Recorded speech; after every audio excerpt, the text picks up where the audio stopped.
Hi! Welcome to delicious recipes by Sushma. ఈరోజు శ్రీరామనవమి రోజు చేసుకునే ముఖ్యమైన ప్రసాదాలేంటో చూపిస్తున్నానండి. శ్రీరామనవమి రోజు సీతారాముల కళ్యాణం చూసుకొని, పానకము, వడపప్పు, చలిమిడి దేవుడికి ప్రసాదంగా సమర్పించి, తర్వాత మనం స్వీకరిస్తే ఆ రోజు పండగ తృప్తిగా పూర్తయినట్టు అనిపిస్తుంది కదండీ! ముందుగా పానకం ఎలా చేసుకోవాలో చూపిస్తాను, వచ్చేసేయండి. పానకంకి నేను 1 లీటర్ వాటర్ తీసుకున్నానండి. అంటే 4 పెద్ద గ్లాసులు వాటర్ తీసుకున్నాను. మీరు తీసుకునే క్వాంటిటీని బట్టి మీరు ఈ కొలతలు అడ్జస్ట్ చేసుకోండి. దానికి బెల్లం 1/4 కప్ తీసుకున్నాను. అంటే మీరు ఒక పెద్ద గ్లాసు 4 గ్లాసులు నీళ్లు తీసుకుంటే, ఒక గ్లాసులో పావు వంతు బెల్లం తీసుకోండి. తురుముకొని వేసుకోండి, లేదా పౌడర్ ఉంటే ఇలా వేసేసుకోవచ్చు. మీ తీపుని బట్టి ఇంకో 1 ½ టీ స్పూన్ బెల్లం కూడా వేసుకోవచ్చండి. మీరు స్వీట్‌నెస్ చూసి అడ్జస్ట్ చేసుకోండి. దీనికి ఏలకులు ఒక 7 తీసుకున్నానండి. అండ్ మిరియాల పొడి ఒక 3/4 టీ స్పూన్. సో ఈ 2 కలిపి బాగా మంచిగా ఫైన్ పౌడర్ వచ్చేలాగా దంచుకోండి. మీరు ఇది మిక్సీలో కూడా వేసుకోవచ్చు, కాకపోతే ఏలకులు తొక్కులు సపరేట్ చేసి వేసుకోవాల్సి వస్తుంది.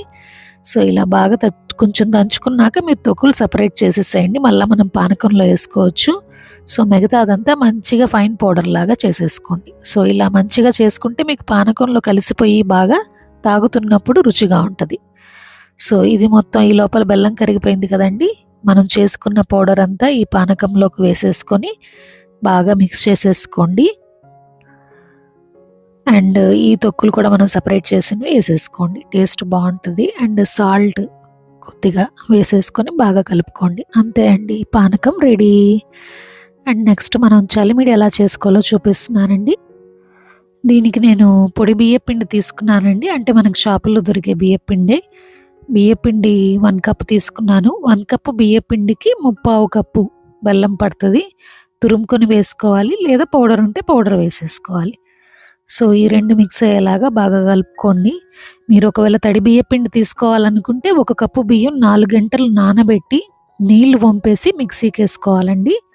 బాగా మెత్తగా పౌడర్ లాగా మిక్సీకి వేసుకోవాలి.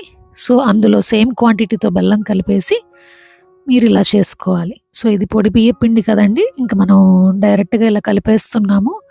సో ఇందులో మనం వాటర్ వేస్తాం, ఎందుకంటే బియ్యపిండి పొడిది కాబట్టి. ఇందులో 1/4 కప్పు వాటర్, అంటే 1 కప్పు బియ్యపిండికి 1/4 కప్పు వాటర్ కన్నా కొంచెం తక్కువ పడుతుందండి. చూసుకొని వేసుకొని కలుపుకోండి, లేకపోతే మీకు చలిమిడి లూజ్ అయిపోతుంది. సో 3/4 కప్పు దాకా, అంటే 1/4 కప్పు మొత్తం పడకుండా కొంచెం తక్కువ పడుతుందండి. సో ఆ వాటర్ వేసుకొని బాగా కలిపేసుకోండి. మీకు ఒకవేళ ఎక్కడైనా చలిమిడి లూజ్ అయిపోతే వాటర్ ఎక్కువ వేసేసి మీరు బియ్యపిండి కొంచెం వేసుకోవచ్చు. దాని తగ్గట్టుగా కొద్దిగా బెల్లం వేసుకొని మళ్ళీ అడ్జస్ట్ చేసుకోవచ్చు. సో ఇందులోకి నేను 2 టేబుల్ స్పూన్స్ నెయ్యిలో కొద్దిగా ఎండు కొబ్బరి, కొద్దిగా జీడిపప్పు చిన్న పలుకులుగా చేసుకొని నేను వేయించుకొని ఇందులో వేసుకుంటున్నానండి. మనం ఆల్రెడీ ఇందులో వాటర్ వేసాం, మళ్ళీ నెయ్యి వేసాం కదండి. సో ఈ కన్సిస్టెన్సీలో మీకు చలిమిడి తయారవుతుంది. ఇలా చలిమిడి ముద్దలాగా రావాలండి. ఒకవేళ మీరు లూజ్ అయిపోతే బియ్యపిండి బెల్లం మరి కొద్దిగా వేసుకొని అడ్జస్ట్ చేసుకోండి.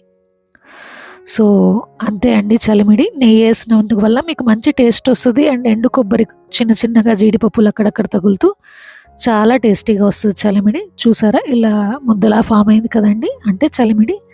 ఇంకా చలిమిడి రెడీ అయిపోయిందండి. సో నెక్స్ట్ మనం వడపప్పు ఎలా చేసుకోవాలో చూపిస్తున్నానండి. దీనికోసంగా పెసరపప్పు 1/4 కప్ తీసుకున్నానండి నేను. దాన్ని ముందుగా బాగా వాష్ చేసుకొని మీరు 1 గంట సేపు నానబెట్టుకోవాలి వాటర్లో. సో ఇలా 1 అవర్ నానబెట్టుకున్నాక మీకు పెసరపప్పు మీకు కొంచెం డబల్ అవుతుంది ఇది క్వాంటిటీ. సో ఇది 1 అవర్ అయిపోయిందండి పెసరపప్పు. సో ఇందులో నీళ్లు వంపేసి మీరు ఇంకో బౌల్లోకి ఈ పెసరపప్పును తీసేసుకోండి. అందులో ఒక చిన్న మిరపకాయ మీరు సన్న ముక్కలుగా కట్ చేసి వేసుకోండి. అండ్ పచ్చి మామిడికాయ 1.5 టీ స్పూన్ వేసుకోండి. అండ్ కొద్దిగా ఉప్పు వేసుకొని బాగా కలుపుకోండి. ఒకవేళ మీరు పచ్చి మామిడికాయ మీ దగ్గర లేకపోతే దాని ప్లేస్లో మీరు నిమ్మకాయ రసం కూడా వేసుకోవచ్చండి. సో ఇది బాగా కలిపేసుకొని మిక్స్ చేసుకోవాలండి బాగా. అంటే మీకు పులుపు, ఉప్పు, కారం 3 ఉంటాయండి. సో అంతే అండి, వడపప్పు రెడీ అయిపోయింది. మనం 3 ముఖ్యమైన ప్రసాదాలు తీసేసుకున్నాం కదండి. ఈ పానకం ప్రసాదంగానే కాదండి. సో ఈ పానకం తాగితే మన ఒంట్లో ఉన్న వేడిని మొత్తం తీసేస్తుందండి. పండగ రోజే కాకుండా ఈ ఎండాకాలంలో ఎప్పుడైనా కూడా ఈ పానకం చాలా ఈజీగా చేసేసుకొని తాగేయచ్చు. మన ఒంటికి చాలా చలవ చేస్తది.